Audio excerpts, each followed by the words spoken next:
what I'd like to do is talk about a presentation that we developed from field work that we did in our work with local churches.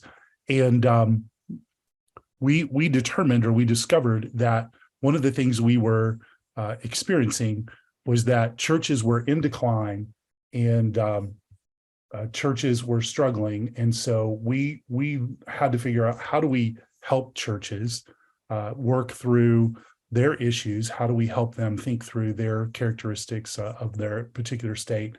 And then how do we help them understand the dynamics that they're facing? So a few of you are on screen. So if you could see my screen there, the windows of Revitalization, if you give me a thumbs up, so I know that you're there. Okay, perfect. All right. A lot of this information came from associational leaders, and then also leaders in the work of church revitalization in the field that came way before I did.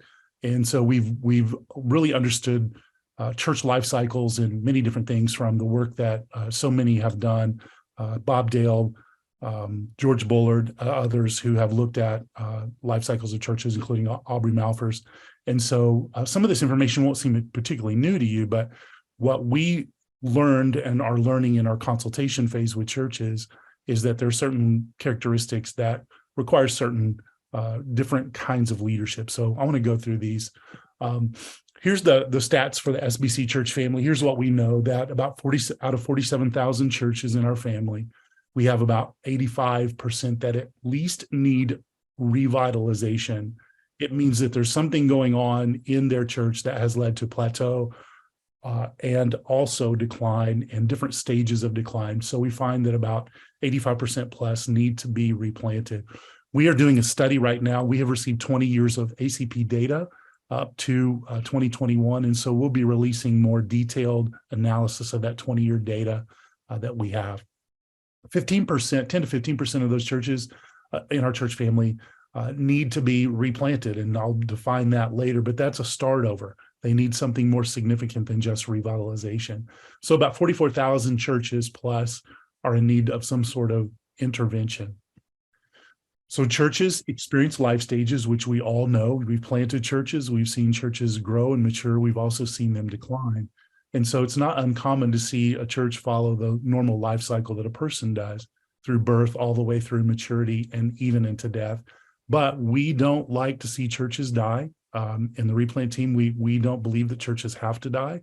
We do believe that they need assistance and help, and oftentimes that's the work that is so vital to the work of an associational leader. Churches also experience stages, and in those stages, they have unique challenges and characteristics that require different kinds of leadership. Leadership tasks and requirements change with each of those stages, and that every church, meaning its congregation and its leaders, must be aware of where they are in their life stage, and they also need to be aware of the unique challenges that are before them in those life stages. And what we find in our consultations and in hearing stories from the field is that many churches really fail to address the core issues that are underlying why they are in need of renewal. So why are churches declining? We have a researcher on our team, and he surveyed a lot of information, and we'll be presenting that at our upcoming conference here at the end of February. But a couple of things that I'd like to pass along that he discovered for us, both in the academic world, and then also we'll talk about some of what we've experienced in the field. Study after study reaches the same conclusion. There's no single cause or simple pattern of causes related to church growth or decline. This was from the older work that was written in 1979 from Hodge and Rosen. Simple way to say that when we engage with churches, there's not just one thing, there's a lot of things, right? So when we go in and do a consultation with a church and they say, we've been struggling for a while, it's not just that they don't have children's ministry, or that they've disconnected from their community, or that they're a commuter church, or that they've let the facilities go in disrepair, or that they become hostile to the community around them. It's so many different things, right, that lead to church decline. Dan Iman, in his research, did a survey of a number of churches, and he unearthed 11 things that were common traits in churches that were in decline. So the list of his 11 is there, and I'm happy to pass along this PowerPoint so that you all can have this. But what he talks about is leadership, a loss of vision, an aging congregation, the change in demographics, an inward focus, resistance to change, power struggles, church splits, divisiveness, inadequate facilities, spiritually unhealthy with no defined discipleship or growth process, and low morale. It's not uncommon when I do a consultation with a church that I'll put up Iman's list and I'll simply read through them and ask them to score at their table. And they'll say, at minimum, they have at least 3. More times than not, they have most of these. So those are some things. And anecdotally, we received some emails as a church consultant involved with our state convention and local association. I receive emails just like you do that talk about situations from churches that are hard and difficult. And you might receive an email that says something like this. We received this from a pastor this week. It says, our church is in need. It's been in decline since 2010, going from 150 to 130. Most of those remaining are older people. And our folks realize that something must be done, but many are unwilling to change. Have any of you brothers heard that before? Right? I mean, they all say we need more younger people, but so far haven't been willing to do the things to encourage younger people to attend. I've been here for 2.5 years as pastor, and I've been praying about this for all that time, right? And we see the cycle of pastors, right? They come into the church and they are good pastors. They're godly men. They preach the word. They love the people. They visit them. They are men of prayer.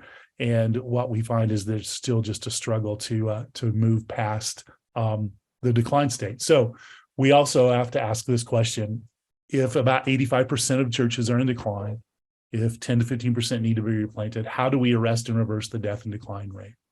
Well, what we're discovering is that you first have to approach this issue as a spiritual problem, right? If strategy was the issue, if consultation process was the issue, we would have solved this a long, long time ago. What we find over and over and over again is that there's just a spiritual malaise and a spiritual degradation that has taken hold in the congregation over the years that have led to decline.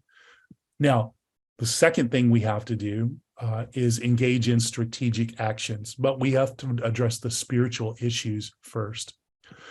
Bob Dale, in his work To Dream Again, produced the famous life cycle bell graph that we probably saw in a seminary class on church health or growth or revitalization.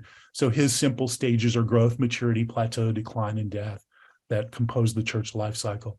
There's so many who've built upon this general model and have done fantastic work at talking about the work that you have to do in each of those stages. But what we see is that this holds true in the church consultations that we're involved in, or we understand that our field partners are in. One of the things we're continually asked is, how has COVID impacted the life cycles of churches? Here's what we find generally, that if churches were growing or headed towards maturity, it held that back for a little while. If churches were in decline or headed towards death, it sped that up. What we've seen since COVID has largely gone away in terms of its direct impact to churches, what we've seen is that growth and maturity are coming back to those churches that had it before COVID, but that decline has persisted for those churches who were in decline once COVID hit. So we also, from Dale, understand this, that there's a renewal cycle, that at the top of the life cycle, when the church experiences maturity or plateau, that for it to go to a new place and for growth to return, they have to dream again. They have to envision again. So they rally their leadership, they pray together, they think together, they seek the Lord together. And so if they're able to catch a vision for what the Lord has for their church, then they're able to strategically move towards that vision and then see some things happen. What we find is when churches are at a particular stage, they deal with questions that are typical of a particular stage. On the front side of the curve, the question about what do we need to do to reach these people? What do we need to do to serve these families? What do we need to do to engage with a new neighborhood that's growing by us? A church asks on the front end of the growth curve, what do we need to do? When a church is plateaued, most of the time they'll ask, how are we doing, right? How are the finances? How's the attendance? How are things going? How does the body seem to be? And most of the time they'll say, we're not really growing, but we're not really declining. We seem to be okay. On the back side of the curve, the most important question to ask is, why are we declining? Why are we in decline? And what we see is that a lot of churches try to ask the front side of the curve question on the back side of the curve. So when they're in decline, they say, what do we need to do to reverse this decline? Rather than asking what we feel is one of the most important questions to ask during a decline cycle is, why are we in decline? They have to get to that underlying issue to understand the reasons why decline is set in for the local church. When we look at approaches that are needed in the life cycle of a church, what we see is that on the front side of the curve, church growth is most appropriate. So all of those resources that are targeted towards helping your church understand how to grow and maximize a growth cycle are super important on the front side of the curve. When you're at plateau or initial decline, then revitalization approaches are necessary and needed. But one of the things that we've discovered is that when you cross a line, when there is a point where decline has progressed to a particular degree, the revitalization options become narrower and the replanting options become more important to focus on. So we discovered in our consultations, there was a couple windows. There's the first revitalization window that sets in at initial plateau and decline, the second with prolonged decline. And then what we see most often is at the critical points of final decline, a replant window emerges where the most effective options at helping the church renew are not revitalization, but replanting. Now, this depends largely on the resources available, the leaders available, and also the size of the church, because you can have a 600 member church that is declined by 50%, and you still have a lot of resources and a lot of people to engage in revitalization. Here are some charts that we have put together from actual consultations. And so when we do a consultation, we'll do a 20-year times survey on ACP data. And then typically what we see is that at the first onset of decline, when the church enters the first revitalization window, if you look all the way to the right, what you'll see is that change is required, but most churches don't engage in the necessary decisions or efforts or discovery to understand what changes are needed to address what's happening inside the church. So they go to a second revitalization window, and that's where significant change is required. They're losing more people. They've gotten to a new level of decline. And so it's not just initial change, it's significant change. And if downward momentum persists, and if they fall below a certain number, there's radical change that needs to take place. And so radical change has to happen, right? If you put this all together, one of the things that you'll see is that if you put the windows on the chart, the life cycle of a church, you begin to see a picture emerge of some congregations that could engage in revitalization or need to engage in replanting. One of the things we've discovered is something we call long tail decline. And so in this chart, you see that we've trended out about 20 years, 21 years of ACP data. And you see the bell curve that is appropriately arranged where the initial decline began, according to this church's data. And then what you see is that tail, that long tail, continues for a number of years where the church doesn't rebound from its decline cycle, but you experience something called long tail decline. Here's some of the characteristics that we see in long tail decline. There's an inability or unwillingness to engage in missionally against in the community that you reside in. Inability is basically when you have a small congregation that is older and cannot get out and do the things that the congregation did when it was younger, and when those individuals were part of the church in their 30s and 40s and 50s, even, they're just not able to. We also see some churches that are just unwilling to engage the community any longer. We also see in churches that have been a long decline, there's revitalization leaders are absent, that the folks who wanted to make something happen, who see the church turn around, as it persists in decline, they end up leaving the congregation. There's false hope syndrome. Sometimes a church will have one family with a few children that visited maybe 3 months ago. And that family, we're not sure how they found the church, but they found the church somehow. And they were found it. They were warmly greeted and everybody was friendly, but the family didn't see anybody like them in the church and they felt smothered. But you might go visit that church in a consultation phase And you might say, have you reached any young families? And they'll say, yeah, we did 3 months ago. And if you ask this follow-up question, are they still there? No, they didn't come back. Here's an important one. There's mission shift. They move from the Great Commission ministry to just keep the services going. And then typically in long tail decline, they have enough money to fund the mission, even though it's decreasing. It's not uncommon for me to engage with some consultations of a church of 20 or 40 that has $300,000 in the bank, and they can keep going for a long, long time. So they can fund the mission shift. They're not funding Great Commission ministry. All the funding has gone to keeping the church open, keeping the lights on, dealing with the facility. And oftentimes what we see is facilities, there's a building blindness that takes hold, that the children's wing has been shut down, or the entryway doesn't look like it used to, or there's some damage to the parking lot that's not been taken care of. And so some in the community often will think that the church is closed or is in a great sense of struggle, and really not see the church as a viable option for a place to worship. So one of the things that we have to ask then is, according to the life cycle of the church, what are the most appropriate responses to that life cycle? And so what we have seen is that at the top of a decline cycle, revitalization is a good, valid option for church renewal. There are different kinds of revitalization. There are assisted revitalizations, covenant revitalizations. Some churches engage in a revitalization effort on their own.